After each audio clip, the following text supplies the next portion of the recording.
We'll look again now at the double slit interference with some of the techniques that we introduced last time, and also to look at some of the conditions that we really are applying to this double slit interference.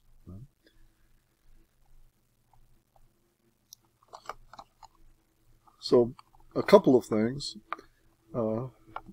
Here I have the slit, and I've got two very, very narrow slits. In fact, these are so narrow that we're kind of assuming point-like properties to this slit 1 and slit 2. Again, I'm looking at it vertically, so I'm looking at it from the top down, and they're vertical slits up and down, two of them. I've got a detector out here that I can rotate around at this distance from the center, so right at the dead center of the slit to the detector. Again, it could be your eye. And I've got one set of, from these point waves, spherical wavelets going in this direction, another set of spherical wavelets coming out of this point. So first thing is to own up to the fact that we're really looking at really a single point wide slit in a certain sense. Very, very, very, very narrow. Yeah. The distance between the slits is A. Yeah. Again, we're impinging on it with light of a fixed wavelength, and we have plane waves incident, so that these plane waves are parallel. The peaks are parallel to the plane of the that the wavefronts are parallel to the plane of the slits. So this piece here, and again, we can now say something about the slit or the conditions under which this apply. For one thing, I have to have a single frequency light source, single wavelength. It generally, especially in the old days before lasers, was a point light source or something approximating a point that was very far away from the double slit. And so far away that the point light source would give spherical waves, but by the time they get here, we have that plane wave approximation. So we're really looking in the Fraunhofer regime for this double slit. Same thing for the detector over here. Yeah. Again, a photocell or a photodetector or something, photoresistor, somehow able to detect the intensity of the light that hits it at this point. And again, I have everything centered up. And I assume that we've got a rotation point of this detector can rotate at this fixed radius r about the center. And I'll be having the detector located at an angle theta with respect to the straight through portion that's right centered up in between these two slits.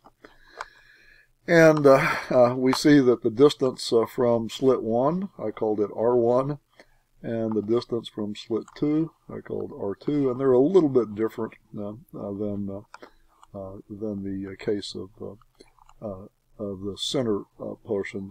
They differ by an amount that in general I call delta again. Yeah.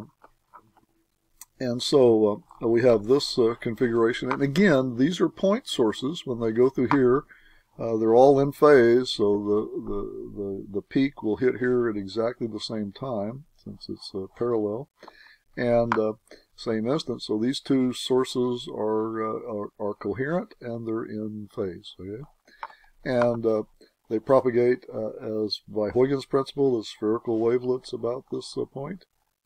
Comes over here and hits at the point A, and likewise from down here. But by again, the assumption is that by the time they have moved these distances, that this distance to the detector is such that they're essentially plane waves that interfere at the detector point, which is this point A, I called it here. So again, so the thing that wasn't said the last time we looked at it was that we're in the Fraunhofer approximation. Both the source and the detector are many, many, many wavelengths away, very far away from the slit that's causing the interference pattern. I can look at, really there's two triangles. One triangle, this is the center here. The total distance is A. So this distance from 1 to the center is a over 2. And likewise from this one, the distance from the center to the second slit, well, that also is a over 2. You can do the analysis on it, but pretty obviously this angle here is a right angle. If this angle is theta, then this is 90 minus theta, so these angles are theta. Either one of these little triangles, there's really two of them, looks something like this. It's a over 2, theta, a right angle at these points, and then delta like we've done before. And the only difference is, well, I've got a over 2 here instead of the distance d. And so I can get the delta. Sine of this angle is the opposite over the hypotenuse, so it's delta over a over 2. Or that delta, again, is a over 2 times the sine of this angle 2, which denotes where the detector is. And then really the only difference is that if I reference everything to the central portion, that R1 is a little bit shorter by this amount delta. So R1 is equal to R minus delta, whereas R2 is a little bit longer than delta. If this distance from here to here is R, then the distance from here to here is R plus delta. And I've got two ways. It's a little easier than the integration we did.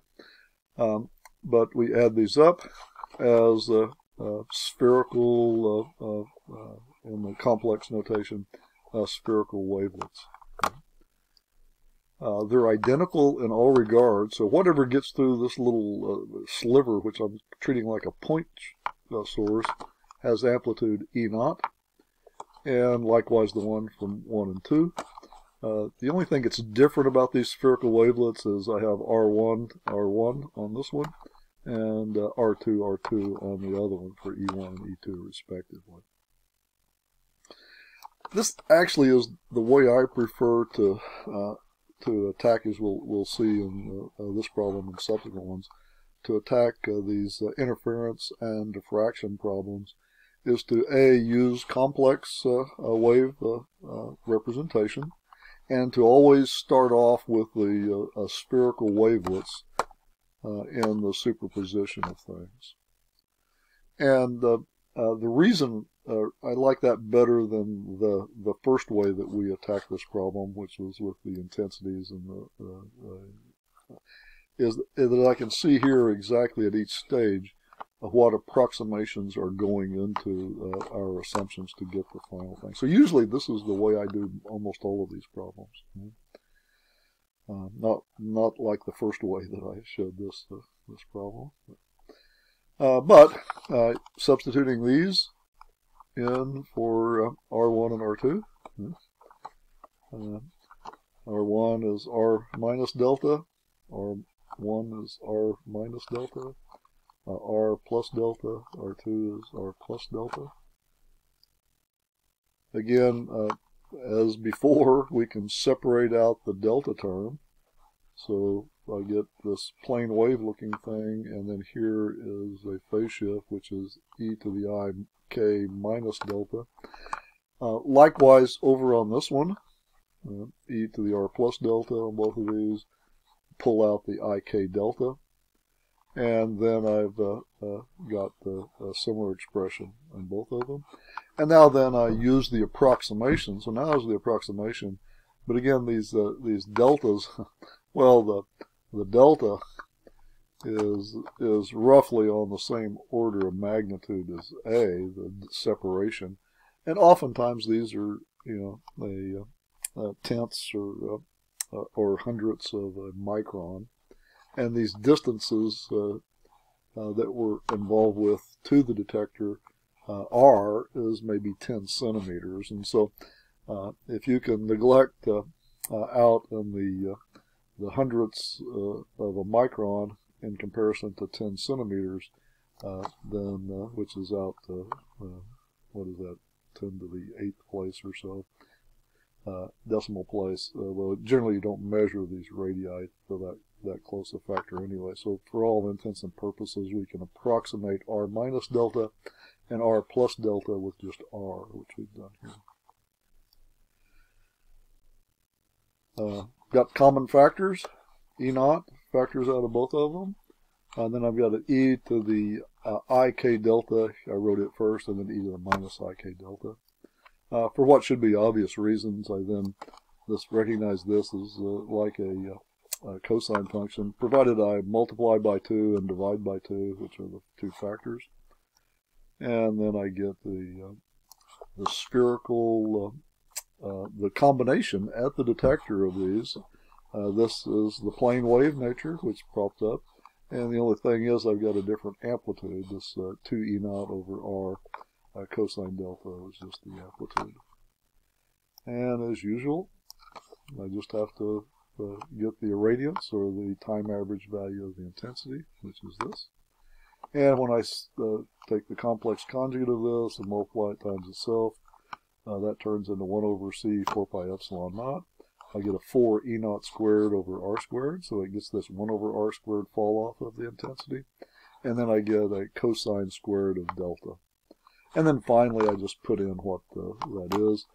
First of all, I can lump these again like we usually do in terms of I naught. And then put in what K is. Remember, it was a K A over 2 sine theta. That's that K delta, I should say. Again, we can get the maxima like we did before, so not too hard. It's going to be a maximum when this cosine term is either plus or minus a multiple of pi. And that argument there is an integer multiple of pi.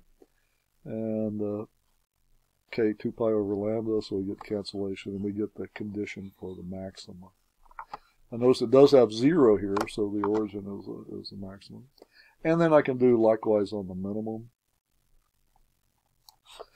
For a minimum, I just have to have an odd number of, or an odd number of pi over 2, I guess is one way to say it. And that reduces in similar fashion to A sine theta m plus a half lambda. And notice in this formulation that you get a 0 term in this one as well. So you do get 0 plus or minus a half, or half, plus or minus 1, which would give us 3 halves, etc. So you do get some of those. And that gave us this maximum is I naught, the minimum is 0. Minimums occur at multiples of pi over 2, 3 pi over 2, 5 pi over 2, and the maximum occurs at multiples of pi. Same as before. A little bit different approach, but I always like this approach better because it seems to be fairly universal to be able to apply it in good fashion. And also it makes it clear as I go through it, at least in my mind, where I'm making approximations in this. And this is, so these formula now we know are two things. One is we're thinking of these slits as almost point-like. I mean, they're so narrow we can treat them like a point, or at least the width of them like a point.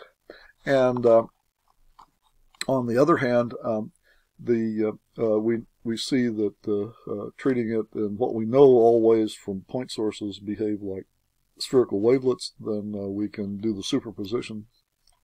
And we also see that we're really in the Fraunhofer approximation for this. And that to me was never very clear when you use that other formulation of looking at the interference pattern for the double slit interference. Much clearer in this form, I think.